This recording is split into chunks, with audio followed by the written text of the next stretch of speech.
welcome to episode 27 of Trek Live. In this episode, Bill is back, obviously. How you doing tonight, Bill? I'm back. I'm good. Yeah. Refreshed from a trip to Ryza. Yeah. Back to Shirley. Yep. So in this episode, we're going to be talking about, obviously, episode 4 of Star Trek Discovery. Some caveats before we get started. Spoilers. Heavy spoilers in this. I forgot to kind of mention that early on in the show last week with Jordan. Heavy spoilers. Also, Bill and I haven't talked. We've talked briefly about this episode, so we're super excited, super pumped to talk some Discovery. Absolutely. Yep. A lot to unpack, as always, with Discovery. Yes. Yep. So just to start off, we have not, like you said, really talked about our takes. So what did you think? Like, in context, like in comparison to what we've seen so far, how did this episode sit with you? Just on first glance. I think it definitely. I liked it. I know some people are on the other side of the camp. It was a weaker of the episodes that we have so far, but I liked it, and I'll kind of unpack this whole thing, but it was, I know I keep bringing this into, my Discovery thoughts, but it was Voyager-esque, and I'll get into that and I'll explain why I think that. I think I know where that's going. Yeah, but yeah, I definitely liked it. I think I'm glad to see that the Klingons are back.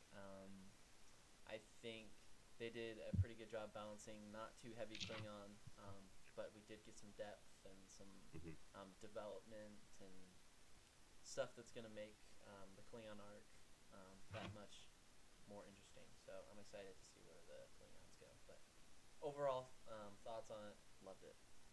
What do you think? What are your thoughts on episode number 4? I loved it too. I'm trying to figure out in my head still like where it falls in relation to like the episodes we've had so far. I'm not sure like where it stacks. It's packed full of stuff. There's just a ton going on. I've seen people say, and I agree with them, that I think this one feels the most like old school Trek. It doesn't necessarily start that way, but I think where the episode ultimately ends up is, very classic Trek. TOS in particular. I know there are definite Voyager things in there that I'm sure we're going to talk about, because I was thinking about them too. There are two episodes, one from TOS and one from Voyager, that this had me thinking about actively while I was watching it. So I'm curious to see if you're thinking about the same thing I am. And but one of the first things I was going to ask you, and you kind of already alluded to it, was how did you react to the Klingon stuff? Because that's one of the things that I've seen talked about a good bit. I think people are a little mixed on the Klingons, which surprising, not really. The Klingons have been obviously at the center of the controversy and the debate about Discovery from the beginning, but I think people are mixed on the whole Klingon storyline, the speaking Klingon, the subtitles. How did that work for you? Like you kind of alluded to it already, but did it? I liked it because I love Klingon, so I'm kind of biased. I can see where it gets kind of slow and kind of hard for people to kind of understand and keep up, but I like that it's not an easy thing. It's not like a light switch. You can't just flick. Get the Empire aligned and everyone's get their ducks in a row and stuff. There's deception and there's betrayal. I know. So it's I definitely liked it and I enjoyed it. But that may not be some people's cup of tea, so I respect that. But. Yeah, I mean, I totally was in with the different colors that we got with Klingons, the backstabbing, the politicking, the maneuvering to, get on top of the org chart between, Vok and L'Rell and Kor. They all kind of have different agendas and different ideas. And I think they're all distinct characters. We haven't seen a whole lot of Cole yet, but I think already he's kind of a badass. He totally played Vok and showed his stuff, showed his ability to kind of come into it and take control and turn the whole tables on the whole situation. Now he's kind of the main guy. I like the whole way that they did that, and I think you put it really well at the beginning, that they balanced it really well. I don't think there's too much of it. I think it's sprinkled into the episode kind of just the right way, the right amount. I didn't feel like it was, taking over the episode. I felt like it was a flavor. It was like an accent. It wasn't the defining push of it, but it was adding depth, and it was, it's doing a good job for my money of making the Klingons not, I'm going to say one-dimensional, and that's not like to say that the Klingons were one-dimensional before, but in the context of this show, and with the Klingons as the adversary, the other side, it's doing a good job of not making them like a faceless, just blank adversary. There's an agenda there. There's a thought process, ideology. There's all these things going on, and there's people behind the scenes. It's not just one guy that is, mindlessly kind of doing his thing. It's not a mustache twirling villain. It's a group of Klingons who are kind of battling amongst themselves and have different ideas for how to approach the situation. Kind of like the people on the Discovery. There's differing agendas and different ideas on our ship.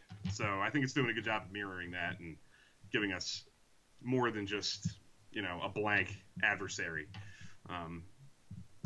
So the Klingon stuff's working for me. I think one of the reasons that we were kind of talking off air before this started about our kind of rewatch strategies, and we have a different method to how we're kind of unpacking these episodes multiple times. But part of the reason, especially in the first two and then this one, I feel like I need to go back and rewatch pretty quickly, is because there's so much going on with the Klingons, and it's in Klingon, and you're reading subtitles, and it's coming and going really quick.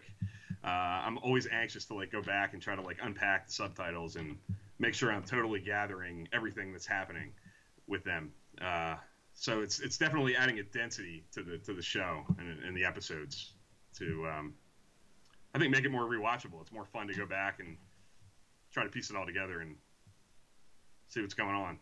So yeah, John Jones is saying that the Klingons are very medieval. I would yes. agree with that. Not just just how they interact with each other, but also how they look and stuff. Yes. Yeah. Yep. What else did I want to ask you? I guess I was going to ask this at the end, but I'm just going to ask you right now.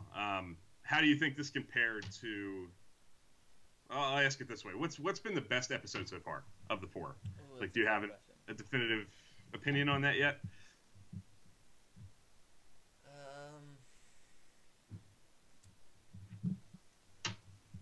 I would have to.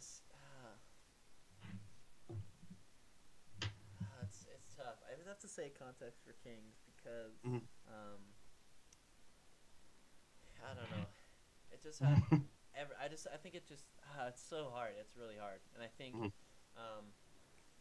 just for me, I think I can kind of nail down those things over time. But when it's just so fresh and there's a lot of stuff to talk about, especially like you said, like Discovery, there is a lot of stuff to think about, analyze, and unpack. So I think time will do wonders with this show. Yeah, and I think with this show, even seeing how it develops over time and how the things that we see in this episode and in Context for Kings gets developed over time is going to, maybe raise and drop certain episodes more than others. If things get capitalized from this one, I mean, it's all kind of one ongoing story, so it's all building on each other. But I kind of want to let the season play out before I even decide, what works best and which ones really stand out. But I am tempted to say this one just because, like I kind of said at the beginning, this feels Star Trek to me, especially in like the back half of the episode. And just right off the bat, the thing that immediately comes to mind for me is this idea of the tardigrade. And I think I'm pronouncing that right. The creature. Yep. I love that this creature that we and they assume is this killing machine, good for nothing other than, to weaponize it, is there's more than meets the eye. And it's a living, it's alive. It's a being. It's something to be understood, not, capitalized on, not taken advantage of. And to me, that's extremely TOS. If you think about a lot of TOS episodes, they're all about, and I've talked about this before on the show, that, the Horta, The Devil in the Dark is the episode that... that's what I was just about to say. John Jones just cited it too, and Yeah. it's The Devil in the Dark is the episode that was really on my mind thinking about it with the Horta, and that's exactly what The Devil in the Dark does. But TOS just as a whole, one of its kind of calling cards is they're not mustache twirling villains most of the time. Most of the time, there are things that we don't understand at the beginning, and over the course of the episode, we come to understand is a more complicated thing than we initially think. So the way that they played this out and presented that surprised me. I didn't expect that. I didn't expect this creature to be kind of at the center of what's clearly going to be the story of the season. And not only that, I didn't expect them to throw that twist on that is so classic Trek to me. Which is awesome, though, because I like those spins when you don't even know what's coming. So I think that's refreshing.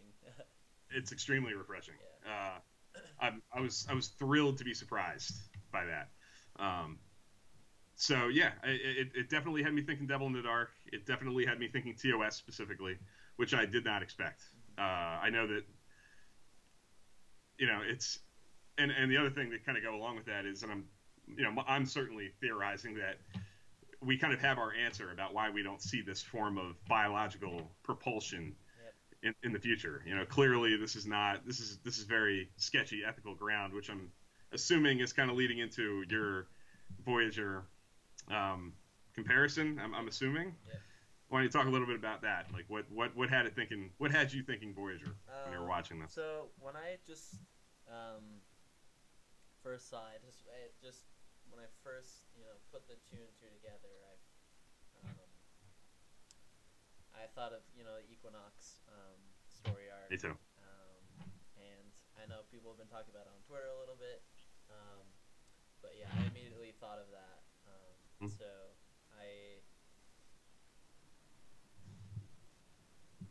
I'm excited, but I'm also like, I don't know. This is where we should go.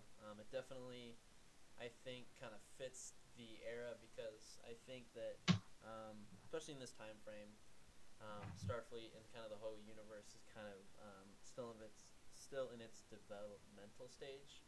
So you can definitely see some contrast between this time frame and, say, the next generation. So I think that's definitely interesting, and I'm curious to see how maybe they develop through the rest of the season of the show. I don't know how it'll go, but when I immediately like when they started to put the creature in the get it all hooked up to Discovery, I'm like, oh, this is I'm reminiscing of Voyager right now. So I thought that was cool that they kind of tied that back to Voyager and TOS, and I think it's cool to see that all these people that have been involved with Discovery have been saying like, oh, we're big fans of TOS, and there's definitely themes from TOS that we'll explore, and to actually see it implemented in the show, just as a fan, I'm just like so thankful that there's such awesome people working on the show and helping develop it. So I'm a happy Star Trek fan. Me too. Yeah. I there are people out there who are are skeptical of Discovery and have been since long before it came out, who are of the opinion that people working on the show don't know Trek You know, they're not knowledgeable. They're not respectful of, you know, what's come before. Yeah. And I just don't agree even in the slightest. You know, they have shown nothing but, you know, an ability to respect and call back to and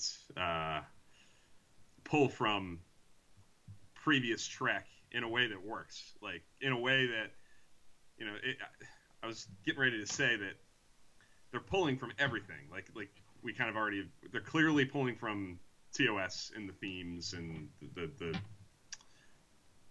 the messaging of it is very TOS. They're clear, like there's elements of Equinox here. I think they're the style of storytelling and the character development is Deep Space Nine. You know, and I'm not saying they're consciously doing this, but we're getting like little tastes of the best of everything we've had before. But it's not gratuitous. It's not forced in a way that people would say that like Into Darkness is like a callback and like pulling old elements. It's not doing that. It's not pulling like exact story threads, characters, really. It's pulling on elements and style and all kinds of things to create something fresh and new that's undeniably modern and you know, fresh television. But it's I see nothing but respect for, you know, the Trek that's come before.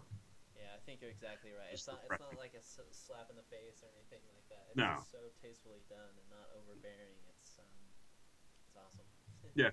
There are clearly people out there who feel very slapped in the face, and I just, and I don't want to sit here and criticize them. I you know, I respect their opinion, and they're you know, free to feel however they want to feel. But I couldn't be further away from that. I feel very strongly that they're on the right track and on course to, you know, build something new and exciting and different and modern, while calling back to what has worked about Trek in the past. And one of the things that I also wanted to talk about and kind of get your opinion on is I see a lot of, even from people who like the show and are very positive about it overall, that some people feel that it's too dark and they're not sensing the optimism and the brightness and levity that is often attributed to what Star Trek is. And first off, do you see that? Do you feel that? Do you feel the same way? Like, what's your take on that? I see that, but I have two counter arguments to that. My first counter argument: have you watched Deep Space Nine at all? Two, I think I go back to this all the time, but I think that Star Trek is a Swiss Army knife, and it can do lighthearted. It also can explore some darker themes, some themes that kind of make us think. So I definitely agree that that it's definitely a darker themed show, but I'm hoping down the road that they kind of lighten it up a bit. I think you know, Tilly is definitely could be like comic relief. Yes. You know, I don't know what's coming down the road, but hopefully there might be some more lighthearted episodes and stuff. And for me, you know, what humor has been there has largely worked. Like, I've laughed in all four. Like, through at points in all four episodes, I've laughed. So there is some levity, there's some lightness to it. There's humor there. And Adam's saying that as much as people want to think it, not all of Trek is happy and positive, and that's true. Yes. And it does. It is a Swiss Army knife. We've talked about that a lot over the last however many months, 6 months, 7 months, and it can do all kinds of things. And I think it's kind of a misconception that it's always, yes, it is. It is a positive view of the future, and I think this is too. I think we're in a challenging place, but we've come a long way. We're certainly in a better place than we are right now in Discovery. We're up against it with the Klingons, and we're in a conflict. There's no doubt about that. It's certainly not TNG in its optimism. Yeah. But Deep Space Nine is a great example, and even TOS. You know, like, people criticize. Some people take issue with, you know, the characters bickering and not always being like super nice to each other. In TOS, they're characters constantly bickering and not necessarily getting along. And it's not even just Spock and McCoy. That's the easy example. Yeah. But the characters don't always see eye to eye in that show. And I think this works for that reason. It's the 23rd century. It's that time. We're not like super vanilla. Everybody gets along all the time. Yeah. In the 24th century, we're at a point where we're not quite there yet. There is conflict amongst the crew, and I don't see it as that different than TOS. I think the banner between Saru and Burnham, or Stamets and Lorca, a lot of that dialogue is, it's more pronounced and it's spoken in a more modern way, and it's a little more hard edged. But it's not that dissimilar to some of the inter crew conflict that we get in the original series. So I don't really see the issue there either. But I get it. A lot of people feel that it's not bright and optimistic enough. And the other part of that for me is I think people have to be patient. I think what this show is trying to do is trying to show us coming out of a bad situation and improving and coming to a good place at the end. I think, and I'm hopeful that at the end of the season, there will be a very positive tone to the way it ends and where we are, where the characters are at the end of it. It's not an episode that begins and ends at the end of the 40 minutes, where you may start in a negative place in a TNG episode in the first 5-10 minutes, but at the end of it, you're kind of all's well and uniforms clean, back to your quarters, all's good. Gonna go play poker with your buddies. Like, you're not gonna get that here. It's not all gonna be wrapped up tightly by the end of the episode. And I think by the end of the season, a lot of things will be. And I'm hoping that by the end of the season, we have some of those feelings that people are longing for in their track. So, but we'll see. Yep. I'm grateful that I truly kind of have no idea where this is going. I have theories and I have ideas, but it's not a clearly charted path. It's not a ho-hum, kind of old school Trek where you kind of see it going in a direction and you know exactly where it's going to kind of end up. I'm excited that it feels new and exciting and different while having elements of what's come before. Yeah. I think that's the right approach. Because, like, before, you knew, like, the crew's probably going to get back to the ship. Yeah. But now it's like, security offers, the tactical officer is gone. So yeah. it's like almost there's, like, everyone's walking on kind of pins and needles. And mm-hmm. Yeah. So it's definitely thrilling and mysterious and exciting and new. So. Yeah. Actually, I'm glad you brought that up. The security officer, the tactical officer, Landry. I think that's maybe the one scene that I think doesn't quite work for me. I think she's maybe overly. I think she breaks character a little bit. She does. It's just like the security officer wouldn't do that. I know. Turn a crazy beast on the whole ship. I know. You're really going to open the force field before you visually confirm that this thing is sedated? Yeah. Like, come on, that's not very good security. And I guess you could say that, there are countless examples in Trek of lousy security, ship security. Enterprise D being taken over by 6 Ferengi and rascals for one. But that didn't quite work for me. That's maybe the one moment in the episode that I kind of was like, and Adam saying she's a little too eager to shoot stuff. Yeah, she's a little hard edged for me, and she's the character that I think a lot of people were kind of pointing at and saying it's a little too Battlestar Galactica, a little too militaristic, and shoot first, ask questions later. But she's gone now, so we'll see how it all kind of plays out from here. Did this episode change your perception of any of the characters? Getting a second episode in with any of these people, did it change your take at all? Do you like anybody more than you did before? Dislike anybody more? I think it definitely solidified what I'm feeling. I'm definitely a big fan of Captain Lorca. I think he's so awesomely mysterious. He's just he's probably my favorite character right now, I'd have to say. Yeah, and it's just the stuff he will do, and it's constantly, I don't know where he's gonna go. He's a loose cannon, and I think I love loose cannons.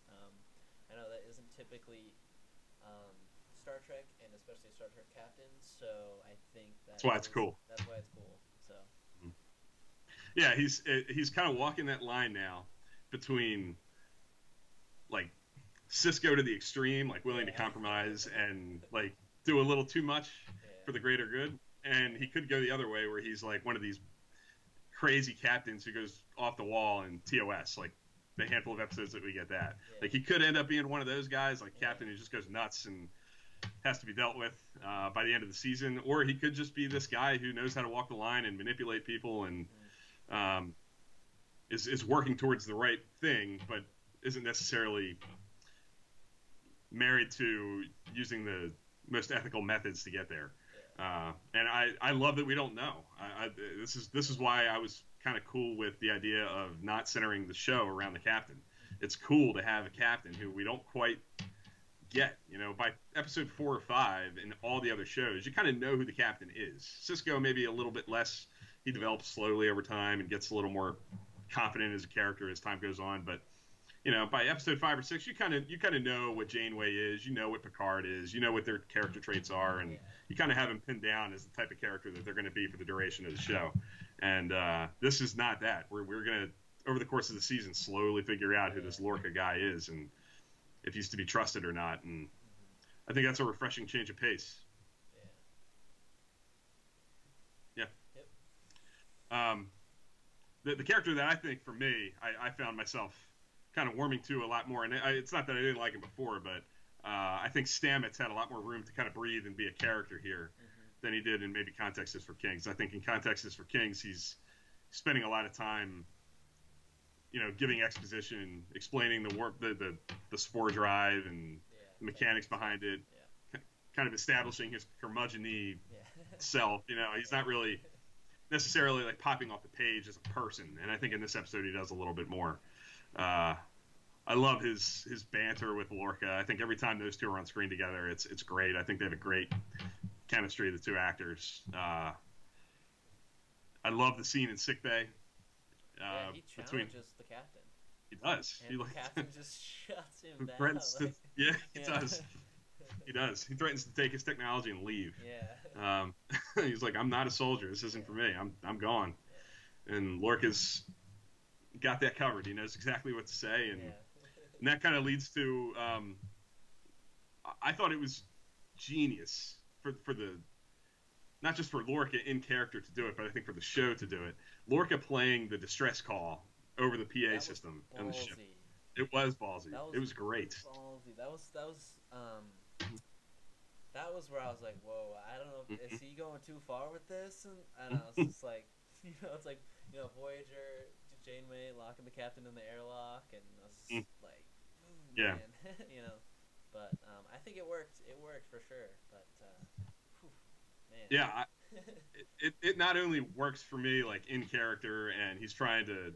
It's aimed 100% at Stamets. I think he's putting it on the PA system, but it's aimed at Stamets. It's trying to get Stamets to understand, you know, why he's got to get his crap together and, you know, stop finding excuses to be, you know, and it's 100% directed at him, but it does motivate the rest of the crew. But for us as the audience, what it does to me is it kind of puts a face, even though you're not seeing anybody, but you're hearing the effects of the war.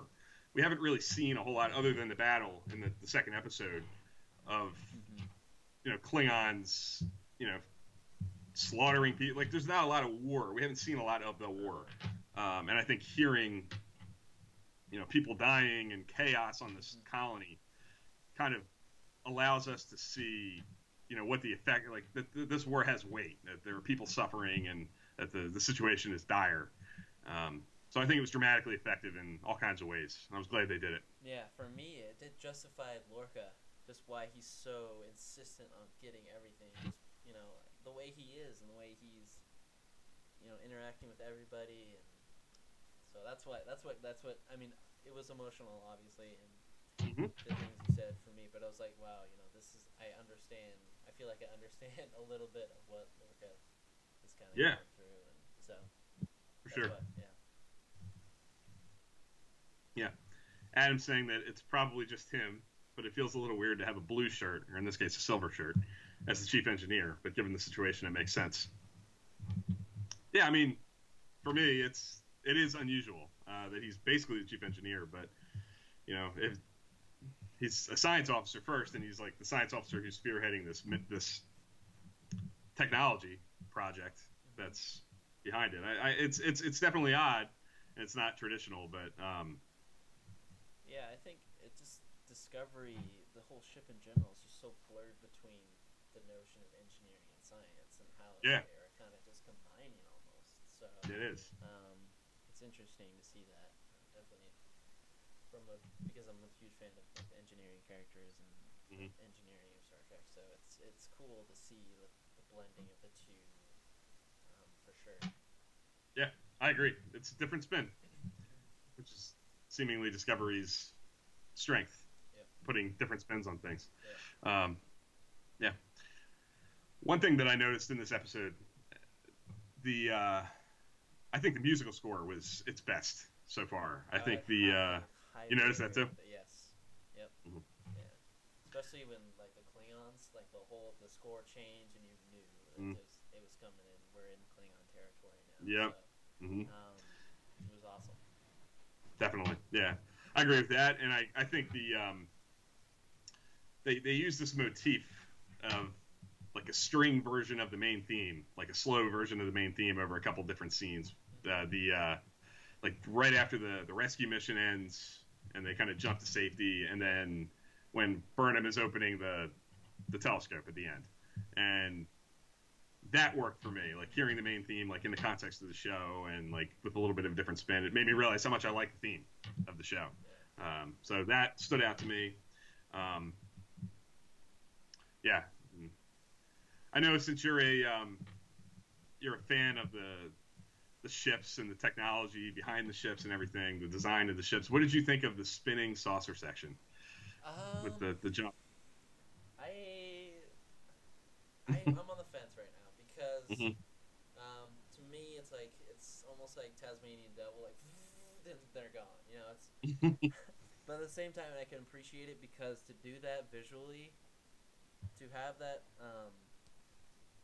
all those effects and all the visuals of just Discovery itself, and then to put motion to them and to put motion blur and all that stuff on it is very taxing on. It's a hard thing to do. So I think I appreciate it for what it is, what the creators of the visual side did with it. I don't know. I'm just not a big fan of. I don't know. I'd be curious to see how it works and how they, technobabble-ify it. But I'm on the fence right now. Yeah. How the new jump warp thing is working out. Yeah. Curious to see what the Trek Yards guys say. See if they like it. Yeah. It's very different, and I don't know if it's like overdone, like if it's too much, like unnecessary. But it's certainly cool looking. I think it was unique, certainly. Did you think that the action sequence, the rescue itself, was good? Did you think did that work for you? Like, was that a good Star Trek action sequence? Like, it was okay. I think I wanted them to just do it already, and then they did it, and it was cool.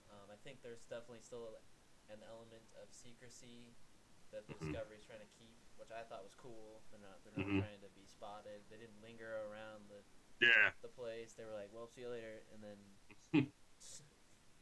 killed all the Klingons. But it was okay. It was okay. Yeah, I kind of felt the same way. It was quick, and I liked. I thought it was kind of cool that we saw the miners, and they were like rugged and like. Yeah. It kind of reminded me of like. In Mudd's Women, they're on this colony that's mining dilithium or whatever, and they're kind of these rugged, like dirty, gritty guys, and this kind of gave me the same feel, and I kind of appreciated that. And again, it kind of put a face to on the civilian side of that time, and people that aren't just Starfleet officers that are doing their thing out in space. It's people that are like working hard and Yeah. have a career and different kind of person. And Not every. I'm glad that they showed faces and took us down to the planet and didn't just kind of Yeah. like skim over it. Yeah. Not every set, not every planet is clean and perfect. Yeah, And exactly. you Yep. know, they're wearing hard hats and they've got 5 o'clock shadow. Yeah. And it's just Yeah. dirty and so Hmm. yeah. Yeah, that worked for me. I thought that was cool, and um, I can just imagine like previous Trek for production reasons and budget reasons and time reasons. You know, if you're going to rescue somebody, you might see something on the view screen real quick, and that's it. And Yeah. they're like in and out, and that's it. But I thought it was cool to get a feel for what's actually down there. You know, who's down there and what it looks like, and gives it a sense of place and reality that Yeah. isn't necessarily always there in older Trek. So, did the ending work for you? The Georgiou, uh, Will and telescope gift and stuff like that. Like, did that last scene? I think it was necessary because I liked it because it was like I feel like they didn't want you know Burnham to become like this hero all of a sudden. It's like that was like, oh, it's a reality check. Like I Mhm. still know what I did and I'm still struggling with that. And I saw it coming. I was like, it's gonna be the telescope, and it was, Mhm. and it was satisfying. Like Mhm. I feel like that's what Discovery does. It has those moments that are emotionally satisfying. Others make you like cringe and want to, tear out your hair. But I think it's does a good job of balancing both. But Yeah. um, I think it was necessary because it was like, yeah, I'm still dealing with this thing, Mm. and I'm not just all of a sudden quickly, the hero again and stuff. So Absolutely. Yeah. Yeah, I agree. Yeah, I found it satisfying too. And I was talking to somebody earlier today about, uh, there are people who have voiced that the first 2 episodes you could almost do away with. Like you could tell that story through exposition or flashbacks, and I kind of strongly disagree. I think we need to have seen this relationship between Burnham and Georgiou for it to really work. The impact of where she is and why she is where she is. I think is going to be the driving force of the season and the show. So I don't think it could have been conveyed, this connection that the two of them have and the power that this captain has, this Philippa Georgiou, could have been done through a flashback or through lines of dialogue explaining, I just don't. I think that having seen that play out in real time and watch her make her decisions and see the consequences of those decisions play out as they in real time adds a ton to this. We were there with her when all this happened. It's not, they showed and didn't tell. Like people always say, don't show, don't tell. These kinds of things, and they did it. They spent 2 hours of this, setting the stage for why this show is what it is and why this character is who she is at this point. And I appreciate that. I think it was the right move. Not only like the Klingon stuff. It's what it really is it's setting her up and this whole dynamic of this powerful influence captain, kind of being taken away from her because of her own actions is clearly the driving force of the show. So I think they made the right call by showing it the way they did.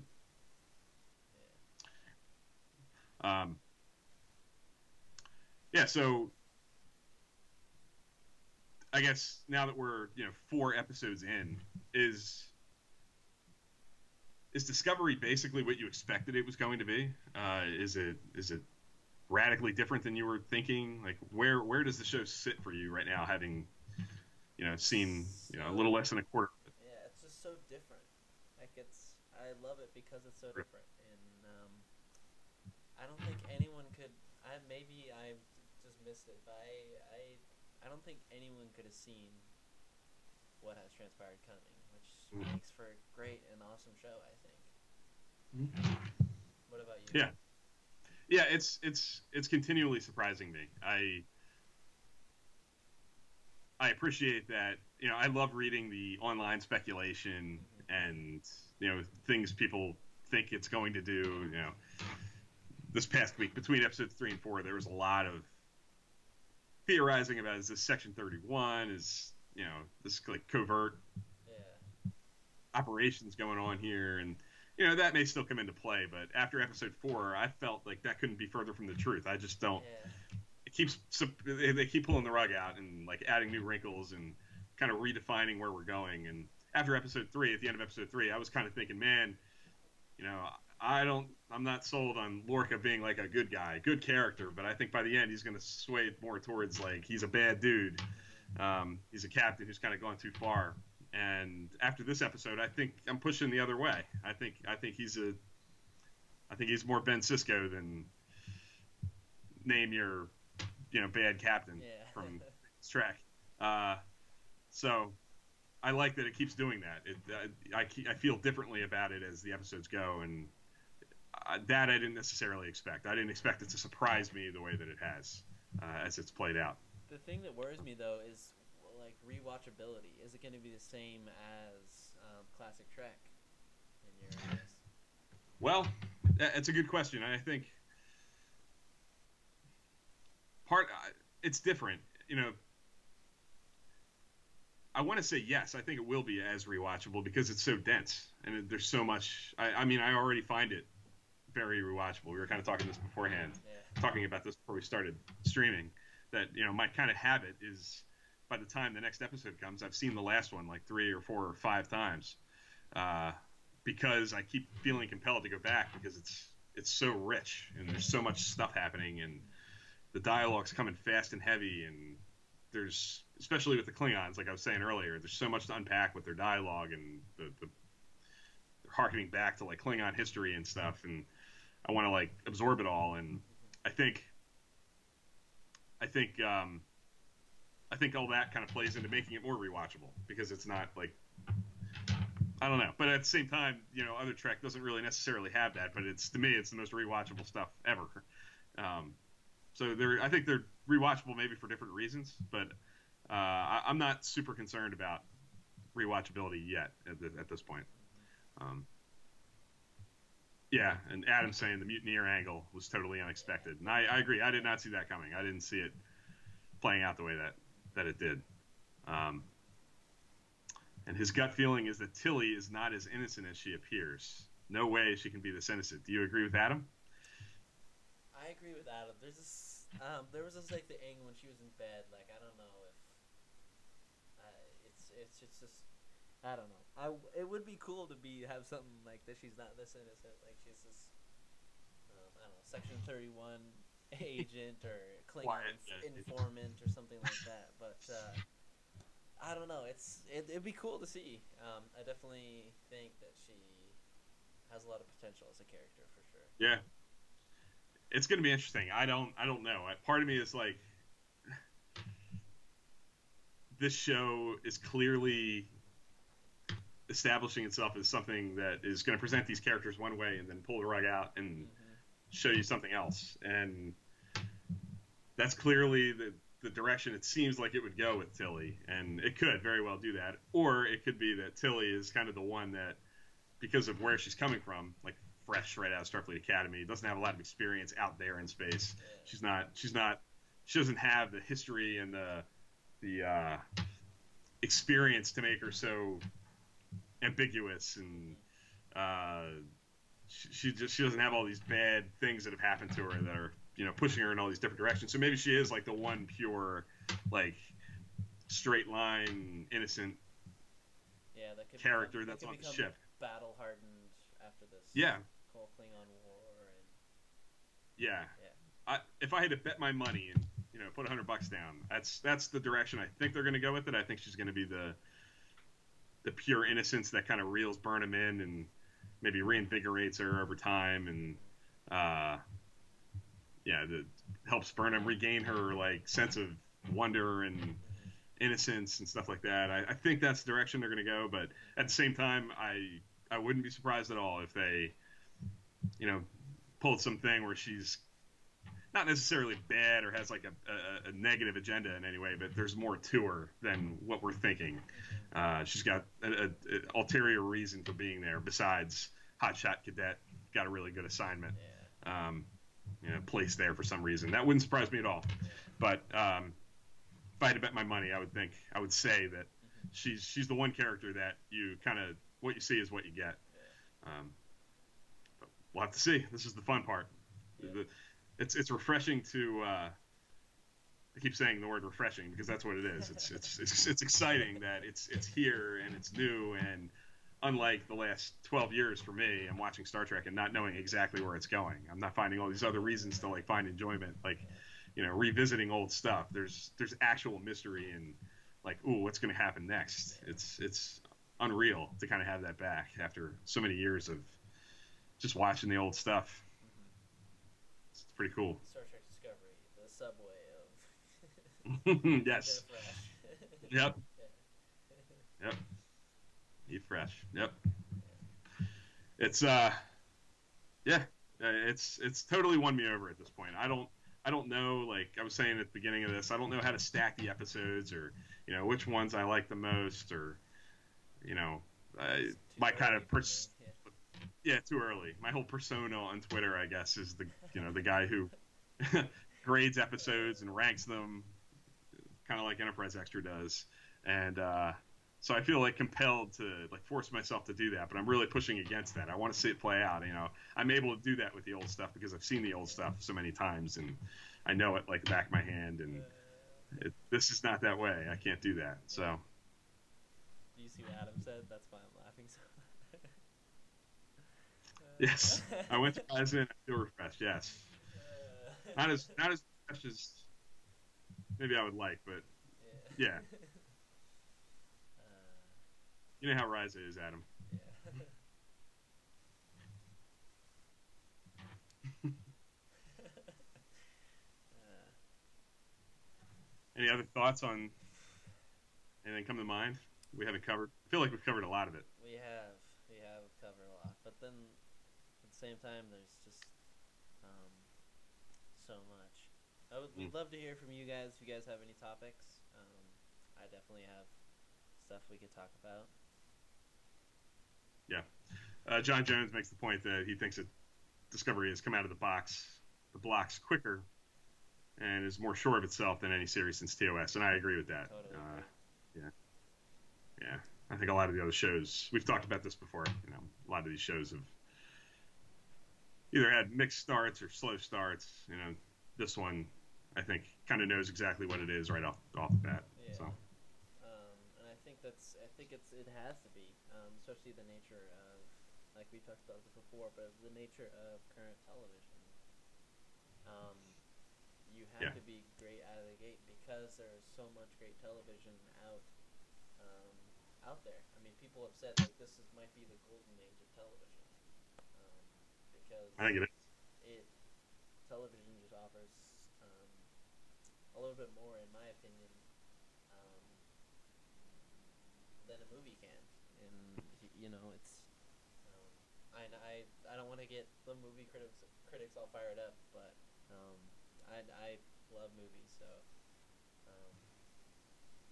I definitely see both sides of it. But TV can tell stories that movies just can't when it's done the way that they're doing it now.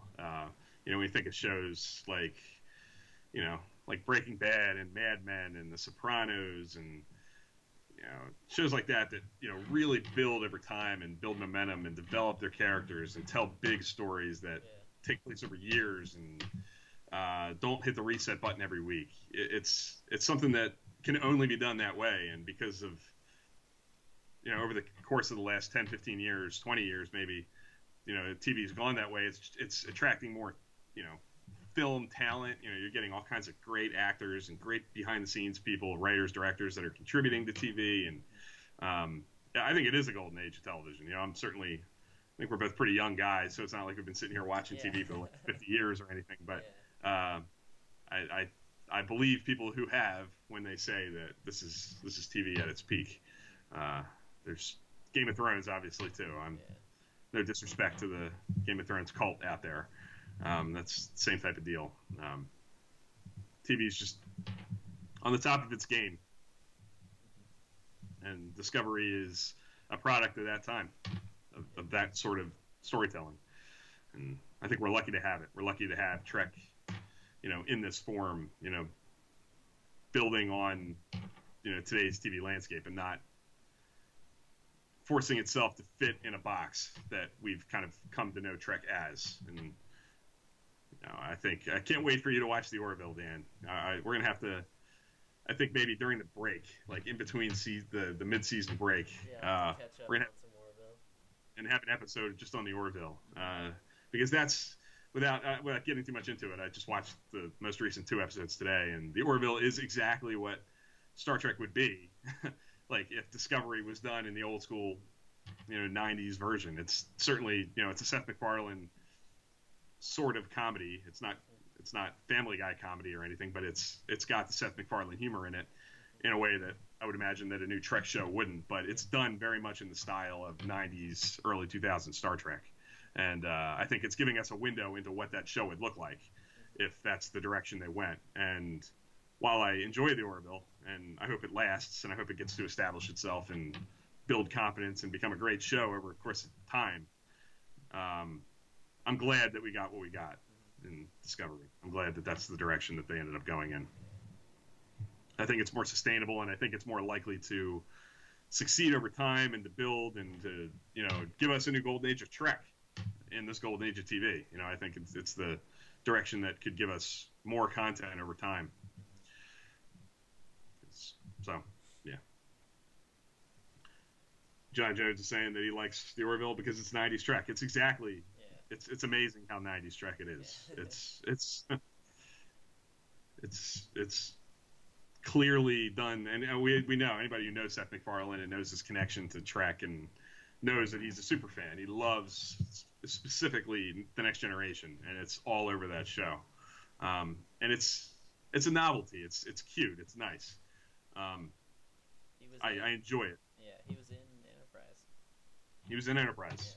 Yeah. He's buddies with a lot of the people, and it's clear that I'm paying attention to who's directing these Orville episodes, and I think Jon Favreau, the really good film director, directed the pilot, but every episode since has been directed by somebody who's connected to Trek. It's been like Robert Duncan McNeil directed one, and Frakes directed the one last week, and James L. Conway directed 35, 40 episodes of Star Trek between TNG and Enterprise. He directed one. Brandon Braga directed one. It's clear what this is. I mean, he's clearly very respectful and loves these people who made those years of Trek. And he's going to that well and grabbing those people. And it's cool. I love seeing those names again on TV. People behind the scenes. Yeah. James L. Conway, Brandon Braga. Yep. Naming them all. John Jones. So, yeah, we're definitely going to have to explore that show a little bit once you... Yeah, we'll do maybe just an episode on this, recap. Our take on it. Yep. Deep dive. Absolutely. And I think it's a 13-episode season, and I think it ends, at the holidays or so. I think it runs just in the fall. So I think it should fit kind of nicely where we can maybe tackle that in between. In the mid-season break, it'll be all done. Maybe just look at the whole first season of the Orville, at some point. Yeah, it'd be fun to take a break from old Discovery. Yeah, absolutely, and it is. Trust me, it'll be a break. Yeah. It's a totally different animal. Yeah. And I think you're gonna like it. I actually would be surprised if you didn't, because I know you pretty well at this point, Daniel, and I think it's a show for you. I'd be surprised if you didn't like it to some extent. Yeah. So in the meantime, before we wrap this up, have you, we didn't ask each other at the beginning because, well, actually I did watch some stuff, but just throw it out there. Have you watched any Enterprise in the past week? I have not watched any Enterprise. I apologize. I need to get back on the Enterprise train, but I have something to talk about podcasts or content like that. Hey. So I definitely let's do it. Get actually listened to it on my way home just to kind of get jazzed to stream a little bit. But you guys probably know the Tricorder Transmissions is kind of like a network, and I know Bill and I are huge fans of Trek Ranks. But they just posted a recent podcast called Drawing Trek, and I think it's about the comics. I'm not sure. I just kind of jumped in it because one of my all-time favorite person behind the scenes went on there. It was actually Doug Drexler. I usually don't listen to much of the Tricorder Transmissions, but when I saw Doug Drexler's name, I was like, oh, I gotta listen to it, because Doug, he's just a wealth of knowledge, and he's a super fan. And I think everybody should go and watch this episode, because he just explains kind of what it means to be a real Star Trek fan, an original Star Trek fan, and he also has just deep insights of early Trek and being on the sets, and it's just awesome. So I urge you guys, definitely go check that out. I'm shameless plug. We're definitely fans of that network, so we're not afraid to voice it. We certainly are. Yeah. So.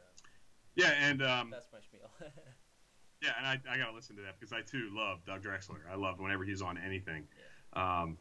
He's a wealth of knowledge, like you said, and he's not a guy who just worked on that as a job. Like, he sought it out. He wanted to be there because he loved Trek so much. Yeah. And it comes through whenever you hear him talk about it. Like, the fandom is all over him. He's very present in the Blu-ray bonus features, which we need to get your hands on, Dan, at some point too. Yes. The Enterprise and TNG documentaries on the Blu-rays. He's very on them, and he's one of the better interviews. He's really good. So I'll definitely have to check that out. I saw that posted somewhere. Yeah. Like, I was flipping through Twitter. I saw that he was on an episode. So glad to hear that you so passionately endorse it. I'll definitely seek it out and put it on top of my list. Because I think just with Doug, it's like he's so passionate about what he does, and I think it just oozes, and it's just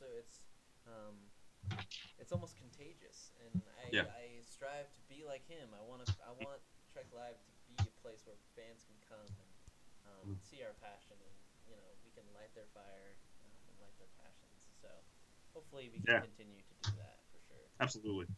Yeah, that's our goal. That's what we're here for. Yeah, and I totally get what you're saying there too. There's a handful of people out there like that for me. Like, Doug Drexler's one of them. The Okudas are another. Yeah. I'm a huge Larry Nemechek fan. If I see Larry Nemechek's name on a podcast, it's top of the list no matter what. Because I learn something every time I hear him talk. He knows so much stuff. So yeah, I get what you're saying. He's up there. So I'm gonna move that to the top of my list. And I'm a little behind on it from being on vacation, but I just today listened to the Trek Ranks episode on the pilots. Oh yeah, that was a good episode. It was a very good episode. I like how they changed up the format a little bit for a topic like that, like he had said in the beginning, Enterprise Extra, because it's just taken from a group of 6, and there's going to be a lot of overlap. They kind of touched on each one and gave everybody an opportunity all the panelists, an opportunity to talk about each episode and kind of give their quick thoughts on each one and talk about what they liked. And then they did their quick rankings of them. I thought that was a really, really smart way to go about that. I thought that was a tough episode to do, because this pilots are, I don't know, in my opinion, I don't know what you think, but they're tough to rank for me. Yeah, they are. They're I especially had a really hard time. I did it today. I posted it on Twitter, my response to it, my own ranks, and from doing what I did these last couple of years with rewatching and ranking the old shows, I could kind of defer to what I did before. So, posting where Broken Bow ranks in comparison to Caretaker is kind of easy at this point because I've already done it. But trying to slot in the Vulcan Hello and Battle of Binary Stars was really tough, and I'm really not ready to do it yet. I did it, and I put it 4th. behind Caretaker at 1, Emissary at 2, and Broken Boat 3. So yeah, I did it, but I'm not like super confident that that's the right answer on any of them, really. I mean, if I watched them all fresh eyes and tried to re-rank them again, it would be different, I'm sure. But that was my answer.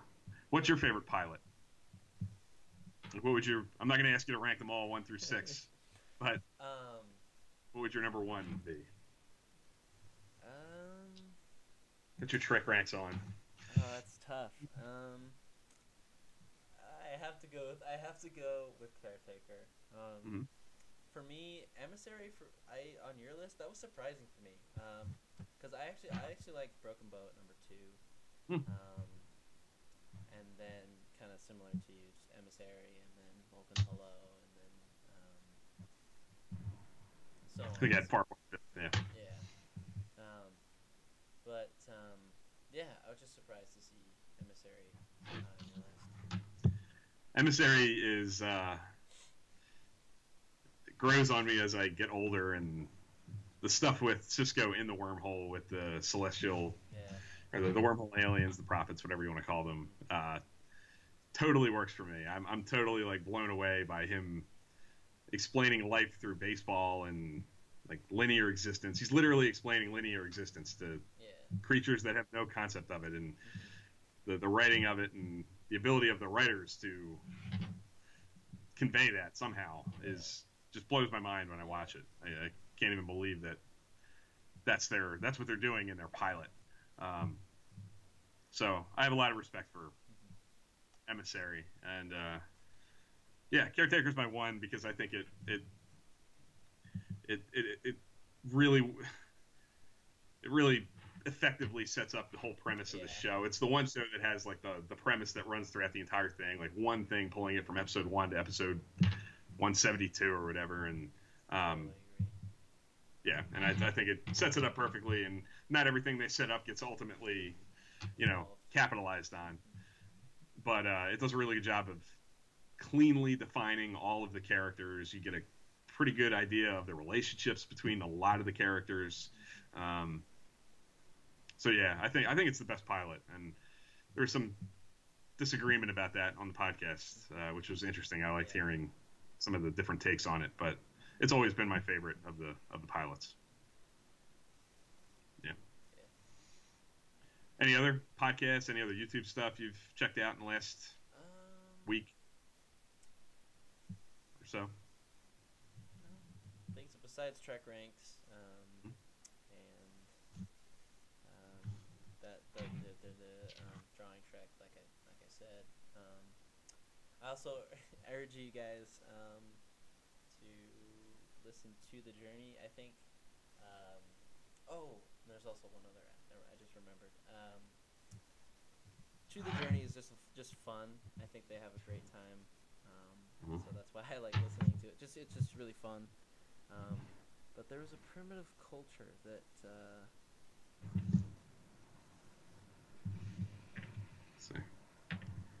Most recent one? Yeah, the most recent one. In years gone by, where they kind of talk about heroes, and I think that just that's another podcast that I think they're just so consistently doing great topics, deep dives into Trek and into our own culture. So definitely listen to that podcast because it is awesome. And did you see that they just launched another new show? They did. In the last couple of days. Briar Patch, I think. Briar Patch. Yeah. On socioeconomics. Trek FM continues to own its Scrabble. Expand. It's crazy. Yeah. They have it all covered. They have like every possible concept you can imagine. They have a show for it. Really cool. I haven't listened to any of them yet, and I'm an episode behind. I'm glad to hear that on Primitive Culture. I'll have to move that one to the top of my list too, because there's so much out there, especially now. There's so much Discovery content. I've listened to like the Trek geeks talking about discovering Trek. I've listened to them I've been doing my best to keep up with the Edge, but they have so much content, like new podcast every day, that I'm doing my best. I'm doing pretty well. I'm actually caught up right now, but I tend to let them back up a little bit through the week and such. But there's no shortage of good Trek talk out there these days, which we kind of knew was going to happen with, new stuff finally here. Everybody wants to talk about it, and rightfully so. There's just a lot to talk about. So it's been really interesting to hear all the different opinions and different theories, especially with a show like this, like we keep talking about with, or I've mentioned a couple times, that listening to theorizing and people's ideas about where it's going, listening to all these podcasts about the show, you get all these different angles and different ideas about where it could go, and I'm really enjoying that part of it. I've missed that, and even back when it was new with Enterprise, because of the style of the show, because it wasn't like this, there wasn't a lot of talk about where could it go from here, because every episode was kind of different. Every episode was like a reset, and it wasn't the same kind of show. So this is a unique animal where it's there's a lot of water cooler kind of talk, theorizing and guessing and predicting and all that fun stuff. So yeah. I know this segment's gone along, but one more podcast. Our friend of our channel here, of the network of Trek Live, Rob Chapman, Trekkie Rob on Twitter. He just posted his first Trek Book Club podcast. I listened to kind of the first half. I haven't read the book, so I didn't want to listen to the second half. But the first half, they talked about their Trek lineage and all that stuff. So definitely go check out. I think it's on the 10 Backward podcast network. Definitely go check that out. I need to do that too. Get that in there because he big support. Good friend of the show. Yeah. Yep. Cool. Yep. All right, guys. That's been a little lengthy episode 27. We had great discussion though. But just know that the discussion doesn't have to stop here. It won't stop here. It'll continue over on Twitter, Facebook. You guys know the drill. Links in the description. Definitely hit us up this week. We'll be talking about Discovery, maybe some Enterprise, maybe some Star Trek Online. Who knows? We'll see what happens. Thank you guys for watching. Great to have Bill back. We'll see you guys. Glad to be back. Yeah. Live long and prosper. Yeah.